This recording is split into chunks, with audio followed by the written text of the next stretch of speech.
কোরআনের বাণী এসে কবিতায় স্থান করে নিল। কান্ডারিয়ে তরির পাকামাঝি মাল্লা, দাড়ি মুখে শারিগান লা শারিকাল্লাহ। কান্ডারিয়ে তরির পাকামাঝি মাল্লা, দাড়ি মুখে শারিগান লা শারিকাল্লাহ। কোরআনের বাণী আত্তাহিয়াতু লিল্লাহি ওয়াস সালাওয়াতু ওয়াত তাইয়্যিবাতু। আসসালামু আলাইকা আইয়ুহান নবিয়্যু ওয়া রাহমাতুল্লাহি ওয়া বারাকাতুহু। আসসালামু আলাইনা ওয়া আলা ইবাদিল্লাহিস সালিহিন। আশহাদু আল্লা ইলাহা ইল্লাল্লাহু আশহাদু আন্না মুহাম্মাদার আবদুহু ওয়া রাসূলুহু। একেবারে কোরআনের বাণী এসে তিনি কবিতায় সংযোজন করলেন। এ পর্যায়ে আমি সমাপনী বক্তব্য প্রদানের জন্য আহ্বান করছি অত্র কলেজের বাংলা বিভাগের প্রাণপ্রিয় শিক্ষক, আজকের অনুষ্ঠানের সম্মানিত সভাপতি জনাব মুন্সি আবু সাইদ স্যার। ধন্যবাদ। আমি কোথাও কোনো লবিং গ্রুপিং করিনি। কিভাবে আমাকে ডেকেছে একমাত্র সৃষ্টিকর্তা জানে। কোথার থেকে কীভাবে আমার ডাক পড়েছে আমি নিজেও জানি না। মনিরুল হাসান ভাই বললো, আপনি কি মুন্সি আবু সাইদ? বলল হ্যাঁ। বলছে যে আপনাকে কাজী নজরুল ইসলামের একটা অনুষ্ঠান সঞ্চালন করার জন্য বিটিভি কর্তৃপক্ষ আমন্ত্রণ জানাচ্ছে, আপনি কি রাজি? এখনো 10 দিন সময় আছে।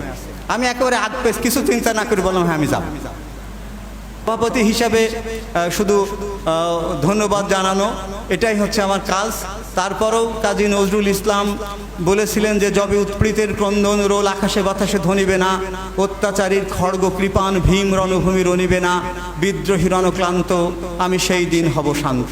স্যার একটা কথা বলেছেন যে তোমরা আমার, তাকে বলা হয়তো কেউ তাকে বলতে তার কবিতায় কোনো উচ্চ মার্গের দর্শন নেই। তিনি নির্দিষ্ট একটা যুগে আবির্ভূত হয়েছেন, তিনি একটা যুগের কবি। কেউ বলেন তিনি হুজুগে কবিতা লেখেন, তিনি হুজুগের কবি। আবার কেউ কেউ বলেন তিনি যুগ এবং হুজুগের কবি।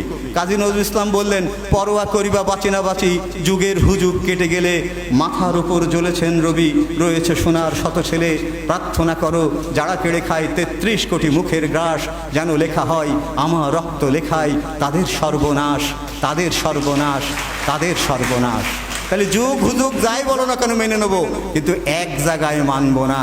প্রাবন্ধিক একেবারে তার জীবনের ধারাবাহিকতা আলোচনা করতে গেলে কারাগার থেকে একেবারে শেষ প্রান্তে এসে যে প্রসঙ্গটা এনেছেন সেটা হচ্ছে সঙ্গীত জীবন।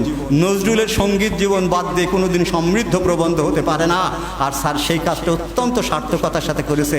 আমার কথা নয়, বিখ্যাত নাট্যকার ডিএল রায়, দ্বিজেন্দ্রলাল রায়ের পুত্র দিলীপ কুমার রায়, উপমহাদেশের বিখ্যাত সঙ্গীতজ্ঞ, তিনি বলেছেন কাজী নজরুল ইসলাম শুধু বাংলাদেশে নয়, সারা পৃথিবীর ইতিহাসে যদি 10 জন শ্রেষ্ঠ গীতিকারের নাম করা হয়, কাজী নজরুল ইসলাম একজন। পৃথিবীর ইতিহাসে যদি শ্রেষ্ঠ 10 জন গীতিকারের নাম উল্লেখ করা হয়, তারই কাজী নজরুল ইসলাম একজন। মোর প্রিয়া হবে সোরানি, দেব খুপাই তার আর ফুল। তুমি আমার প্রিয়তম হবে? আমি তো গরিব মানুষ, আমি তো কবি, আমার তো টাকা পয়সা নেই। তোমার খুপায় আমি কি দেবো? আকাশের থেকে তারা নিয়ে ফুল করে খুপা বেঁধে দেবো। কর্ণে দুলাবো তৃতীয়া তিথির চৈতি চাঁদের দুল। চৈত মাসে 3 দিনের যে চাঁদ উঠেছে সেইটা নিয়ে এসে তোমার কানের দুল বানিয়ে দেবো। কণ্ঠে তোমার ঝোলাবো বালিকা, হংস শাড়ির দুলানো মালিকা। আকাশ থেকে যে হাঁস সারিবদ্ধভাবে চলে যাচ্ছে, সেই হাঁস ধরে নিয়ে এসে তোমার গলায় মালা বানিয়ে দেবো। বিজলি জরির ফিতায় জড়াবো মেঘ রং এলো চুল। বিজলি জরির ফিতায় জড়াবো মেঘ রং এলো চুল। আকাশে বিদ্যুৎ চমকায়, বৃষ্টি হয়ে যাওয়ার পরে ছোট ছোট ছোট ছোট বিদ্যুৎ চমকায়, ওই ফিতে নিয়ে এসে তোমার মেঘের মতো যে কালো এলো চুল আছে তাই বেঁধে দেবো। এর চেয়ে রোমান্টিকতা কি থাকতে পারে? আমরা গজল বিষয়টা নিয়ে একটু ভুল ধারণা আছে। আমরা বলি না এবার গজল পরিবেশন করবেন অমুক। আসলে গজল হামদ নাতে রসুল শানে খুদা। শানে খুদা হচ্ছে হামদ, আর নাতে রসুল রসুলকে স্মরণ করে যেটা লেখা হয়।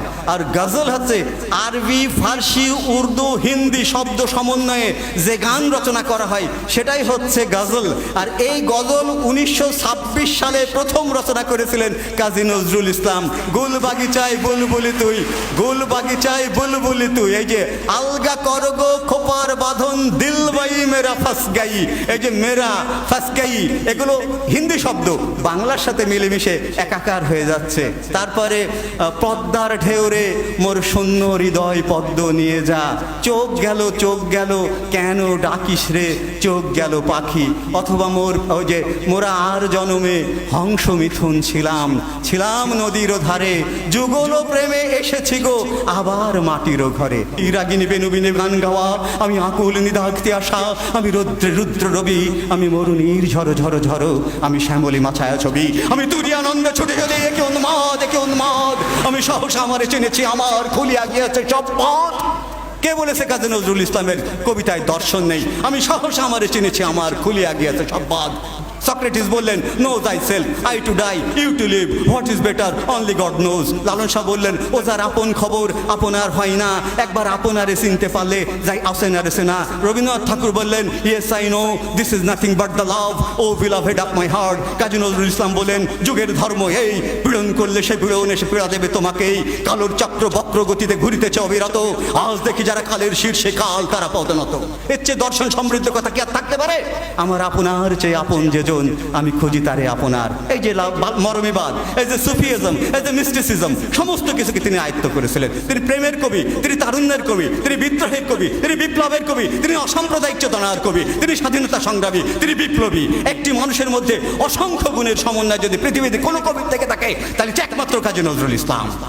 তিনি পৃথিবীর ইতিহাসে একমাত্র কবি যিনি সশ্রম কারাদণ্ড ভোগ করেছেন 1 বছর। লাঠিমার ভাঙড়ে তালা, যত সব বন্দিশালায় আগুন জ্বালা ফেলু পাড়ি, এই শিকল পড়া ছল মোদের, এই শিকল পড়া ছল, এই শিকল দিয়েও শিকল তোদের করবে রে বিকল। এই সমস্ত গান গেয়ে তিনি বিদ্রোহ এবং বিপ্লবের দামামা ছড়িয়ে দিয়েছিলেন। চমৎকার একটি প্রসঙ্গ উপস্থাপন করা হয়েছে যে নজরুল ইসলাম বাংলা কবিতায় যে অসম্ভব শব্দ সম্ভারকে সৃষ্টি করেছে, বাংলা সাহিত্য, বাংলা শব্দ ভাণ্ডার অনন্তকাল ধরে তার ঋণ শোধ করতে পারবে না। বাজিছে দামামা বাদরে আমামা শির উঁচু করি মুসলমান, দাওয়াত এসেছে নয়া জামানায় ভাঙা কেল্লায় ওড়ে নিশান। একটাও বাংলা শব্দ নেই, সব আরবি ফার্সি শব্দ। আল কোরআনের বানিয়ে সে কবিতায় স্থান করে নিল। কান্ডারিয়ে তরির পাকামাঝি মাল্লা, দাড়ি মুখে শারিগান লা শারিকাল্লাহ। কান্ডারিয়ে তরির পাকামাঝি মাল্লা, দাড়ি মুখে শারিগান লা শারিকাল্লাহ। কোরআনের বাণী, আত্তাহিয়াতু লিল্লাহি ওয়াস সালাওয়াতু ওয়াত তাইয়্যিবাতু, আসসালামু আলাইকা আইয়ুহান নবিয়্যু ওয়া রাহমাতুল্লাহি ওয়া বারাকাতুহু, আসসালামু আলাইনা ওয়া আলা ইবাদিল্লাহিস সালিহিন, আশহাদু আল্লা ইলাহা ইল্লাল্লাহু, আশহাদু আন্না মুহাম্মাদার আবদুহু ওয়া রাসূলুহু। একেবারে কোরআনের বাণী এসে তিনি কবিতায় সংযোজন করলেন। আনোয়ার জিভ ধরে টানো তার, যে বলে সে মুসলিম বেঈমান, জানে শুধু জানটা বাঁচানো সার। আনোয়ার আফসোস ভক্তের শব্দ, আনোয়ার আজকের মুসলিম ঘরে পোষা জানোয়ার। একেবারে সব আরবি ফার্সি শব্দ। এত বড় কবি পৃথিবীর ইতিহাসে জন্মগ্রহণ করতে পারে? কোথাকার শব্দ কোথায় নিয়ে এসে কিভাবে সংযোজন করলেন? আমরা গর্বিত জাতি, যেমন একটা কবিকে আমরা পেয়েছিলাম। অসাধারণ একটি প্রবন্ধ উপস্থাপন হয়েছে। প্রবন্ধটা যদি আরও কলেবর নিয়ে উপস্থাপিত হতে পারত, তাহলে আমরা আরও সমৃদ্ধ হতে পারতাম। সব কিছুই আছে, কিন্তু সবগুলো পাঠ করা সম্ভব হয়নি। আমরা কাজী নজরুল ইসলামকে স্মরণ করতে এসেছি। স্যারকে, প্রিন্সিপাল স্যারকে অসংখ্য ধন্যবাদ দেব। এমন একটি সময় উপযোগী, যুগ উপযোগী, সমসাময়িক প্রেক্ষাপটে কাজী নজরুল ইসলামকে উপস্থাপনের জন্য তিনি আমাদেরকে দিক নির্দেশনা দিয়েছেন। আমাকে ব্যক্তিগতভাবে একা পেয়ে 2 দিন বলেছেন, বাংলা বিভাগের সব ছাত্রছাত্রীকে কিন্তু নিয়ে আসতে হবে। অবশ্যই আমাদেরকে এই সব ধরনের অনুষ্ঠানে থাকতে হবে, কারণ আমাদের জাতিসত্তায় দুটো জিনিস। সবার হৃদয়ে রবীন্দ্রনাথ, চেতনাতে নজরুল, যতই আসুক বিঘ্ন বিপদ, বাধা হোক প্রতিকূল। আমরা কি তাহলে সবসময় রবীন্দ্র নজরুলকে বুকে নিয়ে পড়ে থাকবো? গিয়েছিলাম কলকাতায়, সাথে ছিল হেমায়েত সাহেব।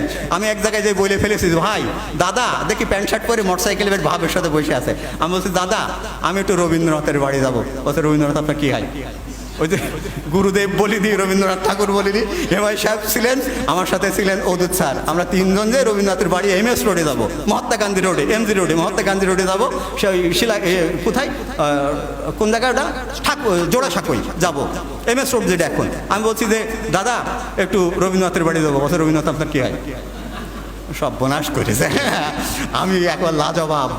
আসলে তারপরে তিনি বললেন, রবীন্দ্রনাথের বাড়ি যেতে হলে আপনাকে যেতে হবে হাওড়া স্টেশনে, সেখান থেকে গণদেবতা বলে একটা ট্রেন ধরতে হবে, ট্রেন ধরে যেতে হবে বোলপুর, বোলপুর থেকে বীরভূম, বীরভূম থেকে বোলপুর, বোলপুরের পাশে শান্তিনিকেতন, সেখানে যেয়ে নামতে হবে। আমি চিন্তা করলাম, এ রবীন্দ্রনাথকে পালন করে আর আমরা রবীন্দ্রনাথকে লালন করি। সে পালন করে, সে জানি না রবীন্দ্রনাথের বাড়ি কোন জায়গায়, আর আমরা রবীন্দ্রনাথকে লালন করি না। প্রতিদিনই আমাদের জাতীয় সঙ্গীত ধ্বনিত হয়ে থাকে। আমাদের যখনই রাষ্ট্রীয় সংকট, তখনই বেতার এবং টিভিতে রবীন্দ্র এবং নজরুলের দেশত্ববোধক গান, দেশত্ববোধক কবিতা আবৃত্তি হয়, গীত হয়ে থাকে। রবীন্দ্রনাথ এবং নজরুল সবসময় বুকের ভিতরে রবীন্দ্র নজরুলের বই নিয়ে পড়ে থাকতে মান্না। তারা হচ্ছে সেই দার্শনিক সত্তা, যখন জাতীয় সংকট আসবে, সেই যাবতীয় সংকট উত্তরণের জন্য তারা পৃথিবীর অমীয় বাণী যেগুলো দিয়ে গেছে, সেগুলোই সমানভাবে প্রাসঙ্গিক হয়ে থাকবে। এই প্রত্যাশা রেখে আমি আবারও প্রিন্সিপাল স্যারকে, প্রাবন্ধিক স্যারকে, আমাদের মাঝে কেতকী ম্যাডাম এসছেন, কলেজ পরিচালনা পরিষদের যারা রয়েছেন, আমি তাদেরকে সম্বোধন করতে পারিনি, কল্যাণীয় শিক্ষার্থী, স্নেহাস্পদ শিক্ষার্থী, সুপ্রিয় সম্মানিত সহকর্মীবৃন্দ, আমি এতক্ষণ ধরে অনেক উদ্বিগ্নতার মধ্যে কথাগুলো বলতে পারলাম। আমি যদি কোনো ভুল করে থাকি, আমার উদ্বিগ্নতা থেকে স্যার একটু মনে মনে রাগ করেছে, আমি ক্ষমা চেয়ে নিয়েছি স্যার। আসলে আমার একটু আবেগের ব্যাপার ছিল তো, আমি ছেলেকে বলে দিয়েছি ফোন করে, বাবা রেকর্ড করে ফেল পেন ড্রাইভ দিয়ে। আমি পরে এসে দেখছি। স্যার আপনার কাছে আমি আবারও ক্ষমা চাচ্ছি স্যার, আমি একটু উদ্বিগ্ন ছিলাম, তবে আমি প্রত্যেকটা কথা শুনেছি। আমি বক্তব্য অনুষ্ঠান উপস্থাপন করতে যে A to Z প্রত্যেকটা বক্তার বক্তব্য শুনি, এবং আমি পরের দিন বলে দিতে পারবো এই কথা স্যার আপনি ওই দিন বলেছিলেন, এই কথা সেলুন জোয়ারদার স্যার ওই দিন বলেছিলেন। বলছে কি করে পারি সেগুলো? আমি স্যার আমি বক্তব্য গিলি, আমি বক্তব্য একেবারে গিলে ফেলি। আমি সব জায়গাতে শেখার চেষ্টা করি। বিশ্বজোড়া পাঠশালা মোর সবার আমি ছাত্র। প্রিন্সিপাল স্যারকে অসংখ্য ধন্যবাদ, এমন একটি চমৎকার আয়োজন করে আমাদের জাতীয় কবির প্রাসঙ্গিকতাকে আজকে আবার নতুনভাবে নতুন প্রজন্মের কাছে জানিয়ে দেওয়া গেল। সবার প্রতি অভিনন্দন, শুভেচ্ছা, নজরুলীয় শুভেচ্ছা।